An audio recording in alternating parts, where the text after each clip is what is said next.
What if I told you the sport you play says more about your social class than you think? From boxing gyms tucked into city corners to polo fields reserved for the elite, sports have always reflected class divides. It's not just about fitness or fun. It's about money, access, culture, and tradition. In this video, I'm breaking down 5 categories of sports that reveal exactly where you stand on the social ladder. We'll go from the cheap and accessible games of the working class to the high-cost, travel-heavy hobbies of the affluent, all the way up to the exclusive traditions of old money and the flashy thrills of new money. By the end, you'll see how the games people play aren't just pastimes, they're quiet signals of wealth, status, and opportunity. Let's get into it. If you want to see where social class and sports collide most clearly, start with the working class. These are the games and activities that don't require a lot of money, space, or fancy equipment. They're cheap to get into, easy to play in almost any environment,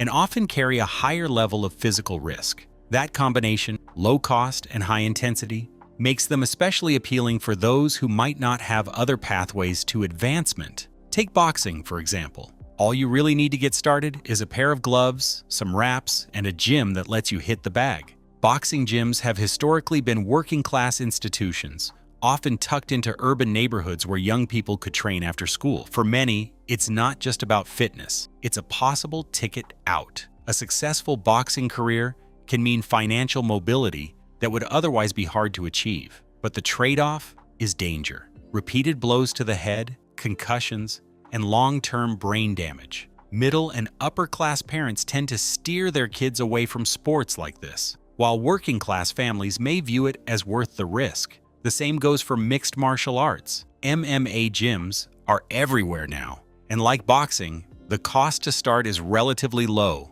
compared to niche sports that require expensive equipment, but the violence keeps it rooted in working-class culture.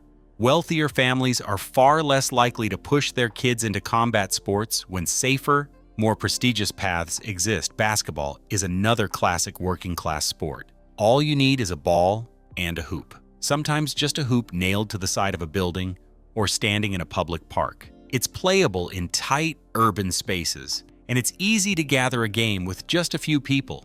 For decades, basketball courts in city neighborhoods have been hubs of community life. And like boxing, basketball dangles the dream of making it big. College scholarships, maybe even the NBA for those with talent. Soccer belongs here too, especially globally. Around the world, kids grow up kicking balls made out of rags or plastic bags on dirt fields. The barriers to entry are almost non-existent, which is why soccer is beloved by working-class communities everywhere. In countries like Brazil, it's not unusual for poor kids to start playing barefoot in the streets or on rough pitches with improvised goals, only to dream of one day becoming the next superstar. That pathway, from street soccer to global stardom, is part of what makes the sport so powerful for the working class. In the US, soccer has a more suburban, middle-class reputation for kids. But in Europe, South America, and Africa, it's the ultimate working-class game,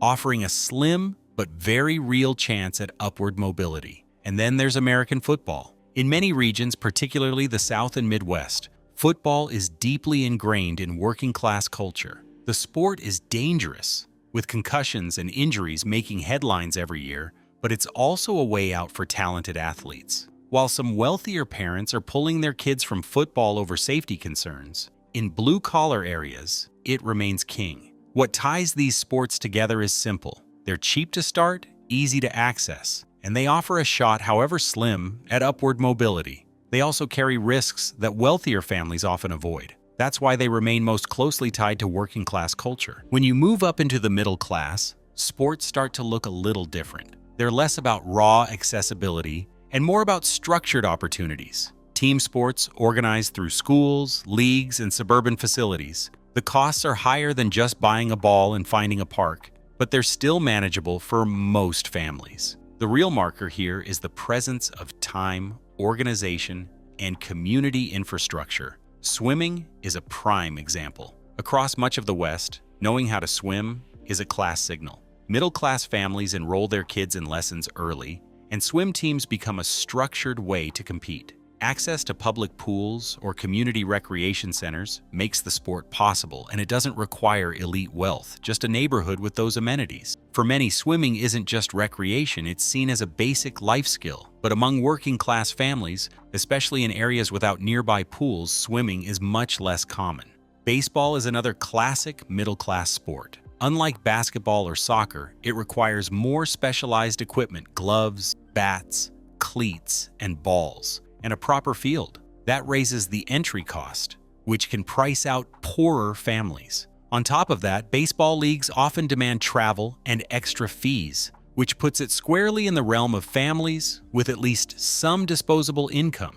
Programs like RBE Try Reviving Baseball in Inner Cities exist to bridge the gap, but the sport remains more suburban than urban. Gymnastics is another middle-class marker. Think of all the parents shuttling kids to suburban gyms after school. Memberships, leotards, and competition fees aren't cheap, but they're attainable for households with steady incomes. These families may not be wealthy, but they can afford to invest in structured extracurriculars. Track and field also falls into this category. It's relatively inexpensive in terms of gear, but participation often requires consistent travel to meets and strong nutritional support, which can be a barrier for lower-income families. Sports like archery, badminton, and table tennis also land here. They're accessible, but they often need specialized equipment or space, usually provided by schools or suburban rec centers. The key trait of middle-class sports is structure. They're organized, scheduled, and tied to institutions like schools or local clubs.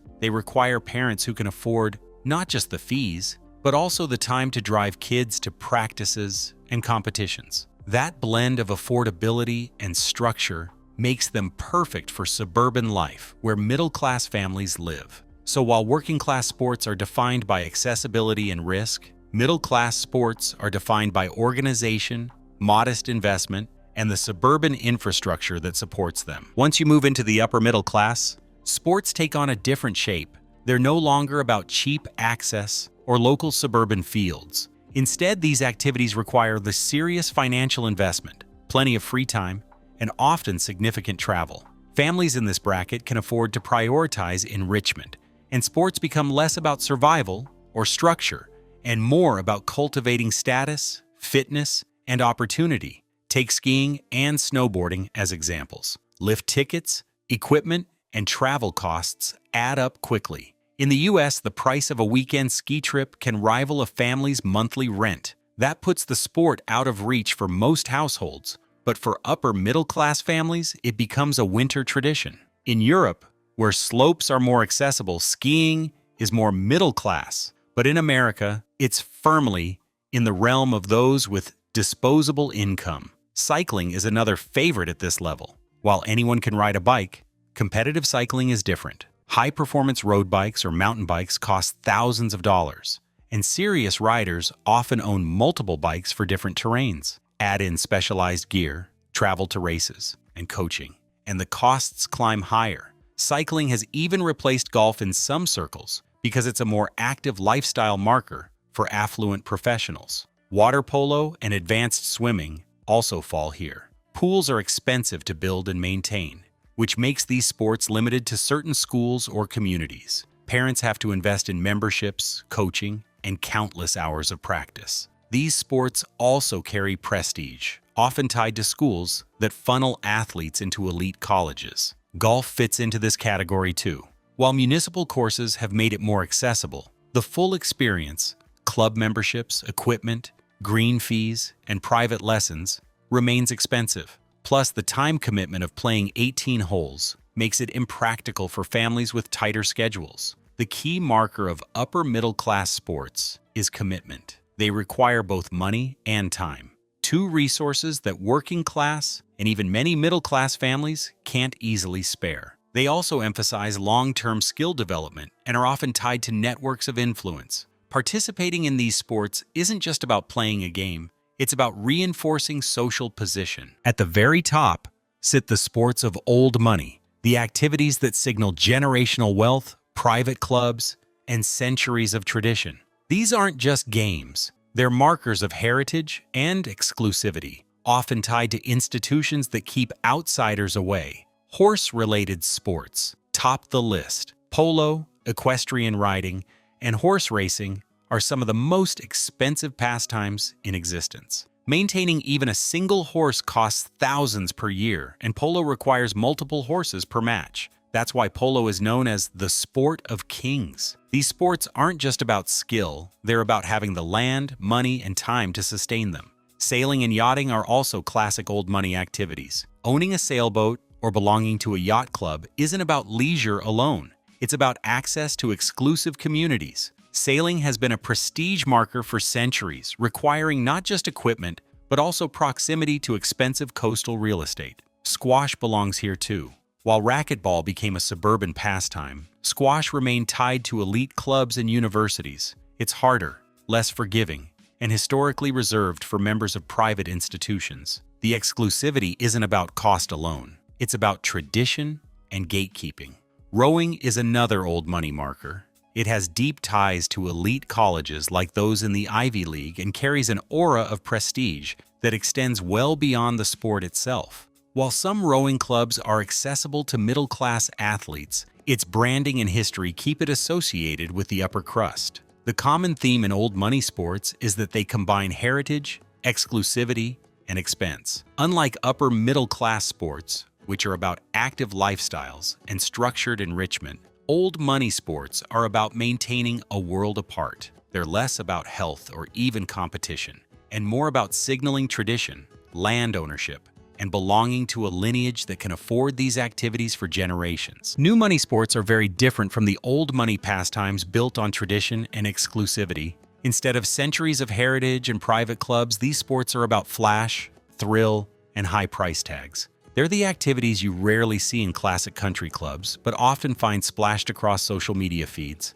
Loud, bold, and designed to showcase both wealth and adrenaline. Motorsports are the ultimate example. Whether it's Formula One, IndyCar, or NASCAR, the costs are astronomical. Even before reaching professional levels, young drivers need expensive go-karts, travel for competitions, and access to elite training programs. Families can easily sink hundreds of thousands of dollars into a child's racing career before they're even old enough to drive legally. At the top level, teams spend millions each year on engineering, staff, and sponsorships. Unlike old money sports that emphasize tradition, motorsports emphasize raw spending power. If you've got money, you can buy your way into the game. Extreme sports also fit this category. Think of activities like skydiving, BASE jumping, wingsuit flying, or hang gliding.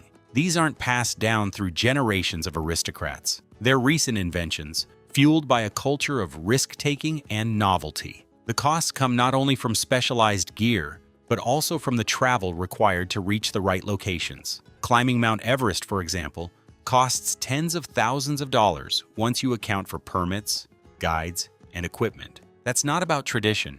It's about proving you have both the money and the nerve to take on something dangerous. Snowboarding, surfing, and skateboarding straddle the line here. While they can be affordable at a casual level, the elite versions, complete with top-tier boards, global competitions, and lifestyle branding, fit neatly into the new money mold. These sports exploded in popularity in the late 20th century, tied to youth culture, marketing, and corporate sponsorships. They lack the centuries-old roots of tennis or polo, but they become strong symbols of style and status among those who can afford the best gear and international travel to the best spots. Another new money category is private aviation sports, things like gliding, ultralight planes, or helicopter racing.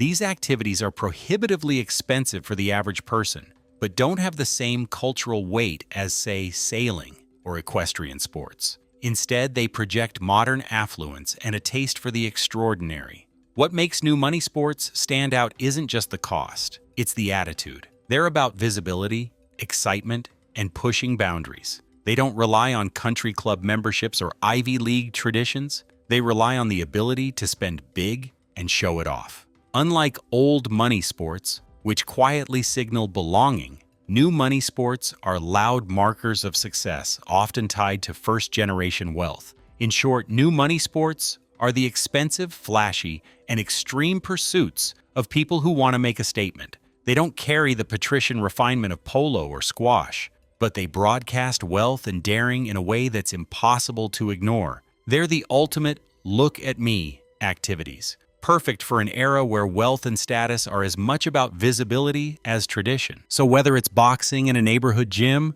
swimming at a suburban pool, skiing on a mountain resort, or sailing from a private yacht club, the sports people play say a lot more about their background than most realize. Some sports are cheap and accessible, others demand serious investment, and a few exist only for those with deep pockets or long family traditions. At the end of the day, it's not just about the game. It's about money, culture, and opportunity. Sports quietly reveal the social class divide in a way that few other activities can. Thanks for watching, and let me know in the comments. What sport do you think best shows class differences where you live?